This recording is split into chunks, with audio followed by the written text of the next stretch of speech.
Daji, I wanted to start with, first of all, the term you always use, which is heartfulness. You say that there's a subtle difference between mindfulness and heartfulness.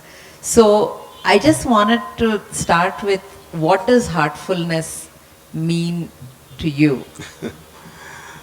Doing things with heart all the time is heartfulness. Anything and everything. You go to work, enjoy with your heart. You partake meals, enjoy with your heart. You meditate, enjoy with your heart. Let heart get involved in all your facets of existence. I would not venture into comparing mindfulness and heartfulness. It will look very shallow on my part. I would like you all to experience both and come to your own understanding the difference, not mentally, but heartfully felt. Let me explain you the difference, mental appreciation and heartfelt appreciation. Mentally we know God exists, because this is an information passed on from grandmother to grandmother. And we borrow this knowledge, borrowing from even now modern technology. God exists. If you ask your grandma, Ma, tell me why do you believe in God? First of all, she'll get angry. Why do you ask me such questions? My grandma said so, our holy literatures talks about gods. But when you personally ask her confidentially, do you really believe in God? Have you experienced God? Then everything falls into where it belongs. So spirituality, and especially heartfulness, we do not advocate belief, but ensure that belief is proven through your own experience. When you say within and beyond, consider this within and beyond like a swimming pool where you dive from the diving board and start swimming all over. From within you go everywhere. And the core of our within, core of our being is only heart. When someone proposes you, let's say someone falls at your feet and says, my darling, I like to marry you. How will you analyze this? You'll wait until your heart gives you a signal, no? You don't say, let my mind come up with this idea, with the answer. You'll say, let me wait, I'm waiting for my heart's signal. It's always about the heart. So that is the most central part of our existence, the heart. Heartfulness movement is all about heart, how to get the right signals from the heart under every situation, whether you are going into a business or you are choosing an educational field, choosing a relationship, or even including what to cook tonight or what to eat tonight, say. Or what time to sleep, when to wake up, what to do next. Even the very next moment you leave from here, how would you decide where to go? Is it just impulsive, instinctive, or you're fully cognizant about your next action? So heart always guides us, and that's why we have picked up this name, heartfulness. Doing things with all your heart, that's all. So, thank you. So I wanted to talk a little bit about you. You were a businessman, you were living in US in the pharma business, and like most people working, whatever, 8 to 8, etc. How was your personal stress level at that time, and how did you transform from that to where you are today? I think when you love your work, you don't get stressed. This is what I have learned.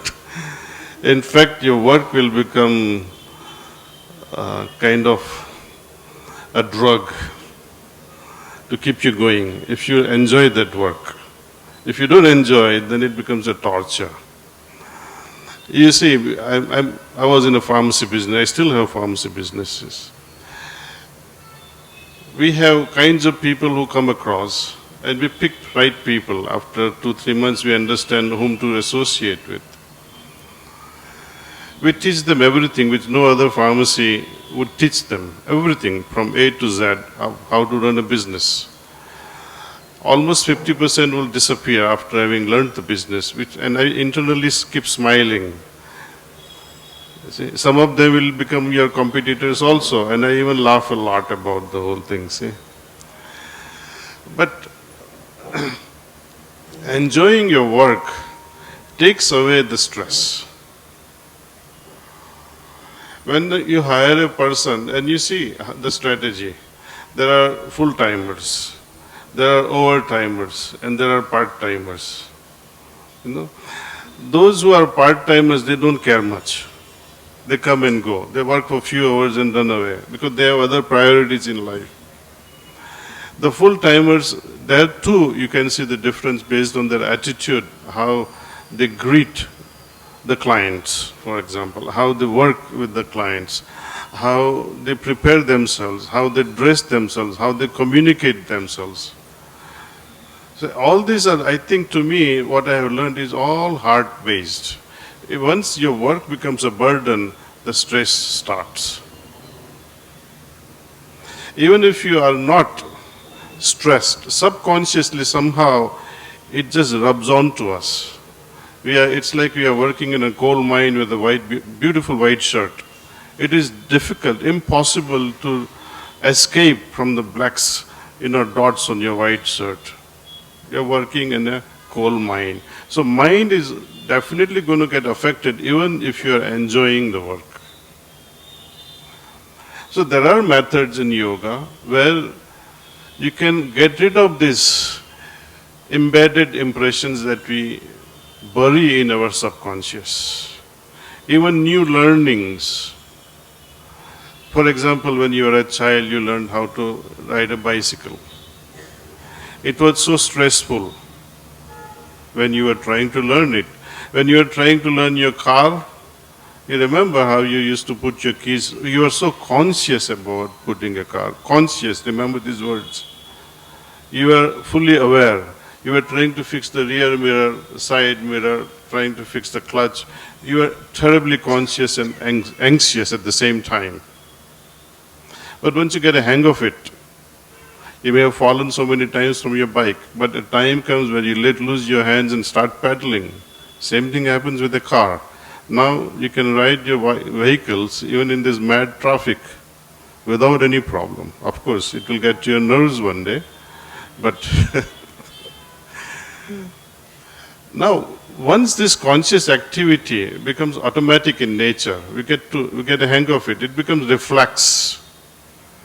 It goes into subconscious. Now your conscious mind is free to do whatever, again, learning new things. But if we do this with a lot of joy, the stress element will go away. Now, how to do this? We will talk about all that in the next few questions. But business-wise, or running a bhautik jivan, as they speak in Sanskrit, it is not the enemy, but to me it's a testing ground of your inner calmness, inner perfection, inner wisdom. If you're going to get disturbed just because you had an argument with a client, then you're not the right person to go in business.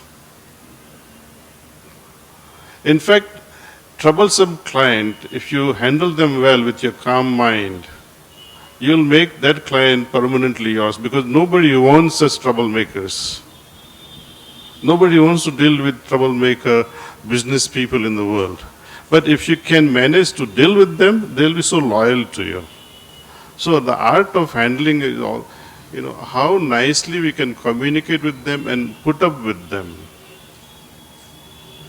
This is an art that we can learn with a meditative mind, without showing our inner anxiety, without showing the inner dislike for that person. Because he is temporarily like that, but once he starts appreciating you and starts giving you enough of business, then you will also say, oh wow, my investment of putting up is now paid off. See? So we learned a lot from this material world which is so troublesome. This morning we were going to another location for interviewing your story. And traffic was horrendous going from one area to another area, see. And people were, like this, honking all the time, which is never heard even once in my town where I lived. Not even once in the whole year, see. But what to do? You get used to it slowly, see. You have a driver. But why are you getting agitated? Let him do his job. You can be meditative. Even during the extreme turmoil, you can be meditative. You have arguments with a client, you can still be meditative inwardly, within. They're not going to see how your reactions are from within. It is good to be very pleasant, very joyful, and watch the drama that is going on. See, they argue, you listen very carefully. Don't react. And this is what I have learned, that spirituality and material world, they can go together, not just go together, but they can be integrated. I think I have heard about urban Buddha, I think you have talked about urban Buddhas, Sham. And I love that concept. You don't have to run away into Himalayas or the forests. And this was my first question to my trainer with whom I started. She was a very humble lady, wife of a business person. She hardly studied anything, but she said, I can make you experience samadhi. I said, good. I was looking for that. This was the year 1976. But she asked me one question, why do you want to meditate? I said, I want to become like Swami Vivekananda and travel all across India walking. She said, why? I said, in search of God. So she said, do you think searching God will solve the problem? You search for something which is lost. God is not lost. You are lost. Remember this one thing. Second thing, you don't have to search which is everywhere. When we believe God is omnipresent, He is everywhere, well, He's still in your heart. It's the closest place. And with that, I was so convinced. And then there were other questions also about asceticism, etc. That asceticism means you run away, you remain single, you don't marry, you don't have romance, you don't have no relationship. You even abandon your parents who brought you in this world. Instead of being grateful, you run away from responsibility. So she disliked all this, and she said, God was not a fool to create two sexes if one was enough. So now you are challenging God and His wisdom. So I like that very argument that God created two sexes, God is omnipresent, should be searched within. And however long search may be, however sincere search may be, unless you experience the presence, you will not be convinced. So our effort with Heartfulness is to make everyone experience what a presence of God can do to our life. Stress reduction, anxiety removal, reduction of so many other problems in life, I think that is not the goal, for me personally speaking. But person can start for whatever reason, maybe for restlessness, maybe to gain peace, maybe find some solace, maybe find some temporary calm in life. But it is like asking your father, if he's a millionaire, Papa, buy me a bicycle. He'll laugh at you and say, ask me something I can do more. Similarly, God is very generous. If you ask for peace of mind, it's definitely going to grant you that. But ask for God Himself. Be smart in asking. If He comes, peace will automatically also come. And I'm not talking about God as a person, but inviting godliness within.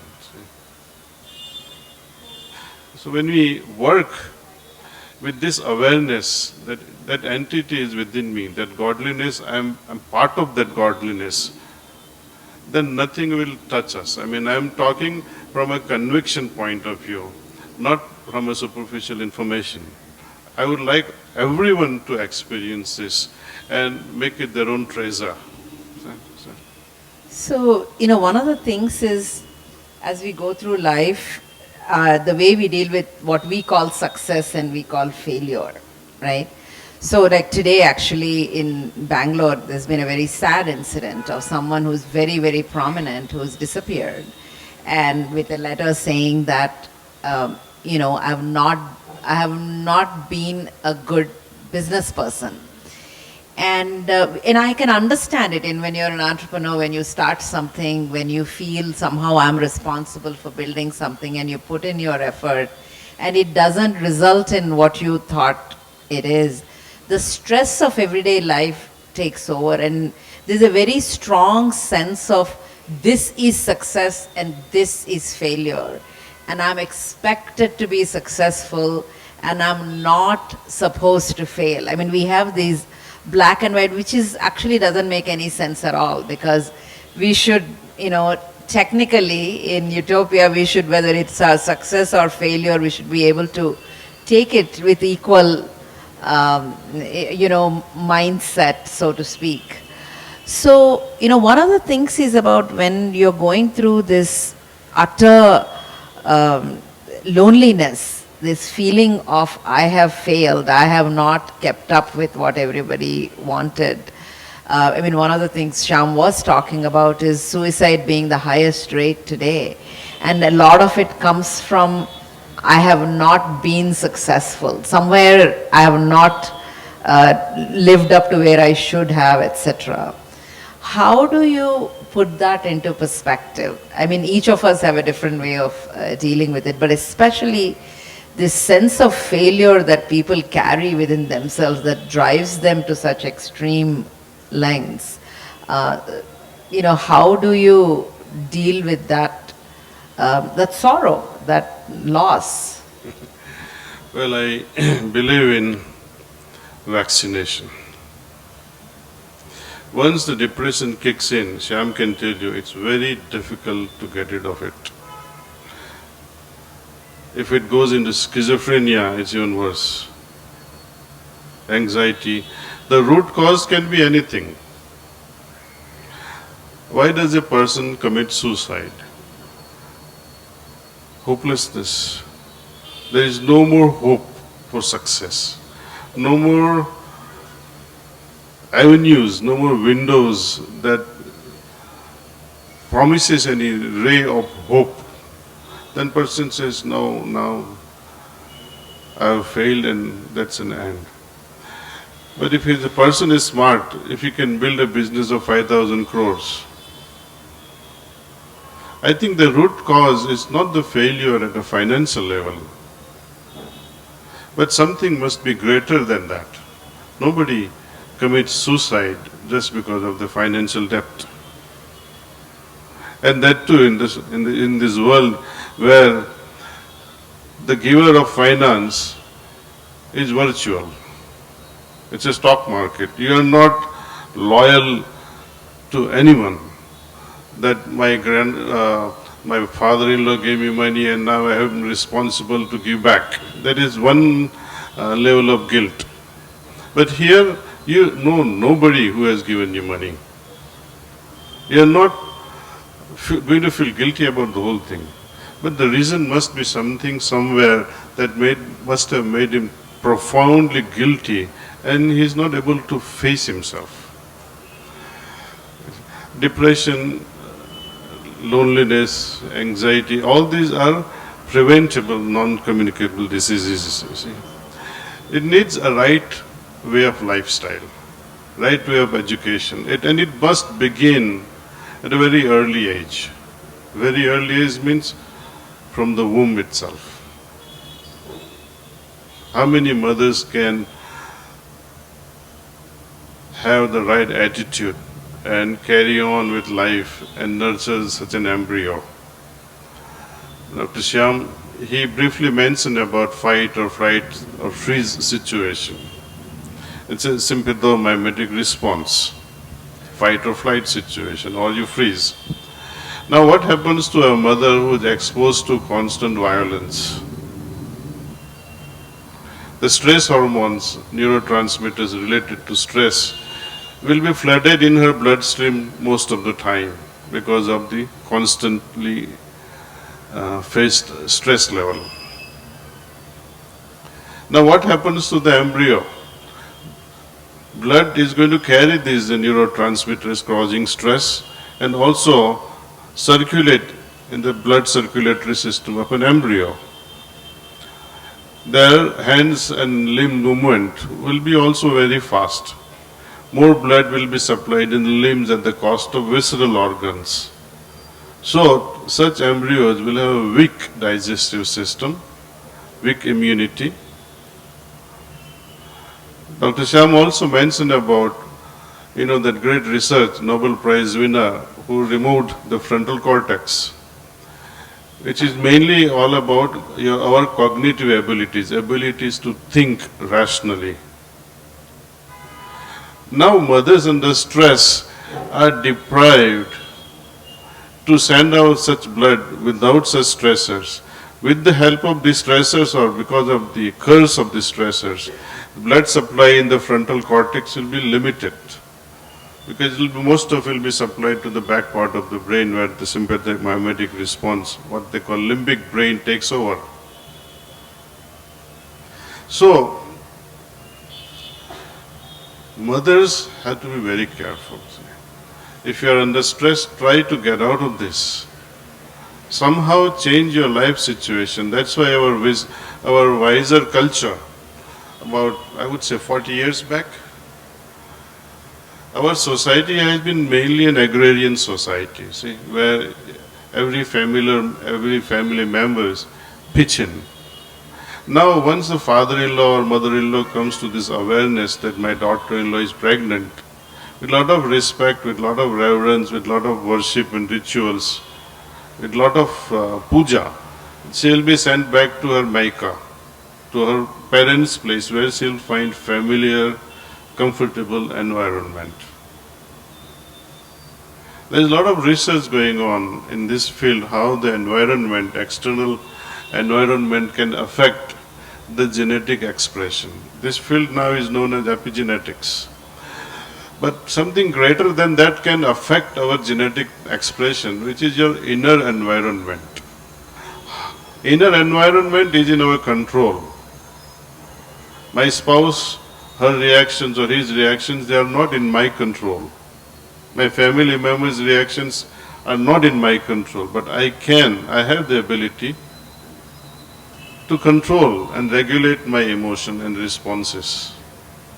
So having that calm, peaceful, enjoyable, cognitive abilities that we cultivate through meditation will nurture and express genetics in a different way. Think of this way. When you are angry, what happens? Your jaws tighten up. Your eyelids widen up. Your fists also tighten up. Your legs also feel very tight. Your shoulders also become very heavy. So there is a physiological response at that level. Your blood pressure rises. Your heartbeats also go up. Per contra, when you are calm, it has a different response altogether. So as Shyam was talking, it's not a rocket science. To benefit from this inner calmness is a great thing. And who doesn't want happiness? We all want happiness. Can you be happy under a stressful or restless environment? You can't be. If you want to take a healthy meal, and if there is a stress, this healthy meal can become poison for you. There was a Russian scientist named, you must have heard Dr. Paulo. He conducted so many experiments with dog, with the specific conditioning of a dog. He trained a dog. Each time he wanted to give food to dog, he would ring a bell. You know that experiment, right? Each time he rang, dog would come, barking away happily, trying to take that meal. One day he had the mischievous idea. He rang the bell and didn't give the food. He was salivating profusely. The dog was almost going mad. That was his response. He conducted another experiment with a cat. He used to give cat food very regularly with lot of love. Cat would enjoy. But one day he again had a mischievous idea. Whilst he was having food, he brought in the dog. Came barking and the cat got so scared. So he could measure when the food was given, the gastric secretion enzymes were secreted in the stomach.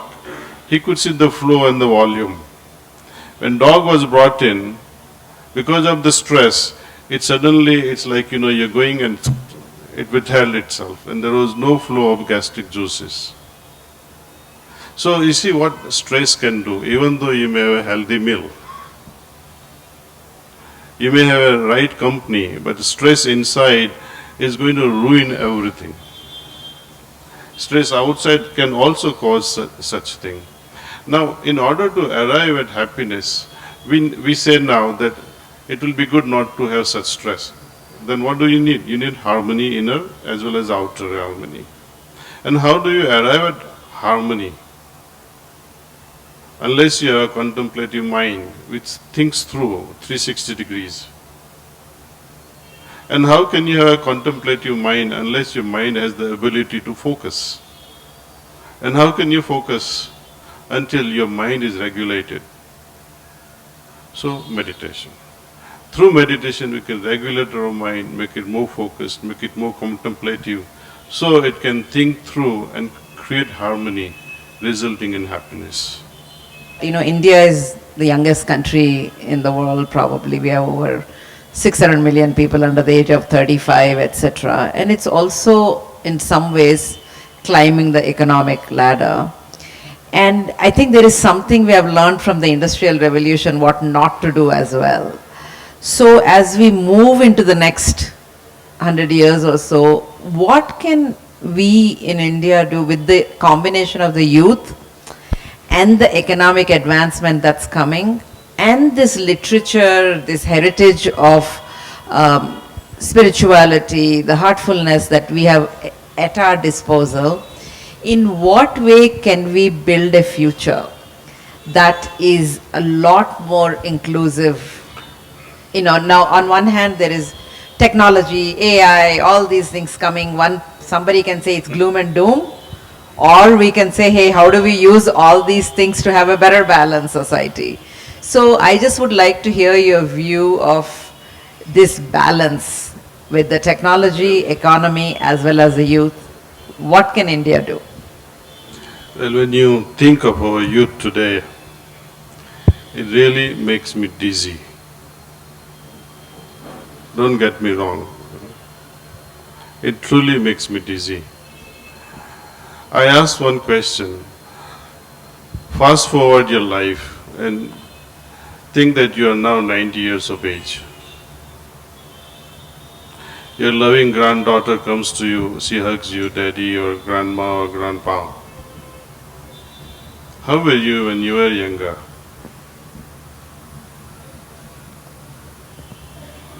Would you give them the advice and hand over your credit card and tell them what you did and go ahead and do it? Think over it, see. In relationship also, would you, or in business, would you go in business with a person with a mindset just like yours? Honestly speaking, you will say, nope, I will not do business with a person who thinks like me. For many reasons. If he's thinking like me, he's not adding any value. Second reason, I'm so stupid, I'm so foolish, I'm so jealous, I'm so greedy. I don't want a greedy person as my partner. So everything reflects back onto myself. Many people come and ask, is she good enough for me to marry? I say, my friend, don't ask such a question. Ask such a question that is practical. Are you good enough for her? It's a mutual thing, see. You immediately ask. Who is not in your control at the moment? You yourself is in control. You can change yourself. But the other person, you cannot. We are expecting too much from the younger generation, and I would say 9 out of 10 are lost. I work with thousands and thousands of them. We have currently almost 2,000 low education people, youngsters are working in our facility. We are trying to develop a 1,400 acres site into a big ashram. These guys, they come from all over. Of course, we are thankful that they are coming. But though we are meditating, they have no idea. They don't even ask a question, what do you do? Aap kya karte ho? They are watching movies all the time. They carry bricks on their head and with the phone in their hand. I don't know how important thing they are doing. If you tell them, go away from here, you don't belong here, they're happy to go. They laugh at you and say, I'm going. So this, I mean, and out of this 600 million people you're talking about, youth, how many are really educated? When you ask this question, I would say 90% are not so educated. So if you pride in yourself that my country has the youngest population, I think it's a bad news for us. This is my view. See. How to change it? I believe that we can change. This is the only generation that is left with us. If you make a dent, if you can make a change at this level, country will be safe. If not, we'll miss an opportunity and there will be all hell let loose. Excuse me, I'll share with you one thing. In Gwalior last year, I don't know how many of you are aware, something happened there. Mob visited one particular society. It was affluent society, like what he mentioned, Indiranagar. This mob was unpreventable. They smashed the cars, they smashed the windows. So be careful. When you pride yourself that we have a youth of this order. What happens in Delhi and other things, it's a rape capital of the world. Constantly watching videos and movies. I mean, when you walk here or when you see in the car, how many people are holding their phone? Almost everyone. What has gone wrong with our cultures, with the society? People in the future will laugh. What happened to Roman Empire? We don't hear of that anymore. It disappeared. How and why? They were proud of their glittering vessels. They took their meals in vessels which are glittering, and this glitter was provided by lead. Lead vessels resulted in poisoning, and the population was wiped off. What happens to us today? I mean, whether you are a poor or a rich, you are attacked indirectly through subtle vibration of Wi-Fi, Bluetooth, and all the what we call vibratory pollution that we have. Most people, they sleep with the phone under the pillow. What such an emergency do you have? They hold the phone as if it's your 79th organ. You don't want to be part of it. I would wish that you conduct an experiment. Take mung. Keep them in 4 different saucers. And put equal amount of water, expose it to the same temperature and same amount of light. Keep one saucer in a prayer room, another saucer with the Wi-Fi, third saucer with the Bluetooth on, and fourth, just leave it like that with nothing else. You'll be surprised to see the growth of these sprouts, mung sprouts, in less than a week. The saucer exposed to Bluetooth and Wi-Fi. The growth is very fast. It grows tremendously fast. The growth is great, but they become yellow and unhealthy. Highest growth is where you leave that saucer in a meditation room or a puja room. You can conduct this experiment and see it for yourself. You don't have to believe me. See it for yourself. I don't say that you throw your phones away or, shut off all the Wi-Fi station in the offices, but I'm sure you will find the right solution how to work around this issue.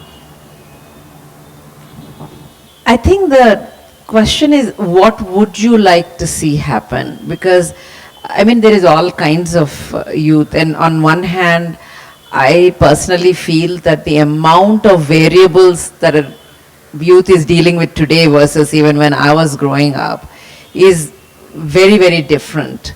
So I'd love to see what you would like to see happen. I mean, whether we like it or not, the youth is there, and the technology is there, and everything else is happening. So what would you like, where would you like to see India be? What sort of things would you like to happen? Well, I like to see India regain its spiritual glory. We say we became independent in 1947, but individually that freedom is still lacking. Freedom to do what is right, not freedom to do anything and everything. Freedom to do what is right. If you need to use a phone, if you need to drink and take drugs, if you think it is right, go ahead. Nobody is going to stop you. Nobody can stop you. But be wiser. I like to see our society become wiser with the elevated consciousness, you see, where people are aware of themselves as well as each other's needs. If people were conscious and fully aware, you would be in the midst of silence despite of the heavy traffic. So I would love to actually open it up to the audience if you have any questions, because after that we will do a meditation session. Let's do meditation, then they'll ask questions. Okay, sure. Okay. So what we'll do is we'll do 15 minutes of meditation session, then I'll come back here and we can continue with the questions. So why don't you? Okay. I'll just go sit there. All right, thank you. Be careful. Okay. Few words on meditation. Dr. Shyam already mentioned to you about nutrition.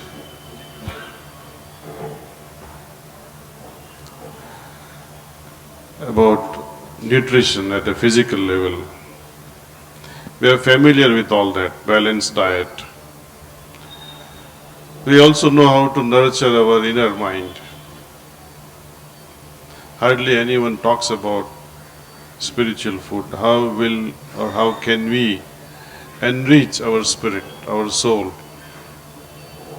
There are references in our literature, in Vedas, in Upanishad, they talk about pranasya prana, means how to nourish your soul. And that is possible only through transmission, where a yogi of caliber who is connected with the source can transmit.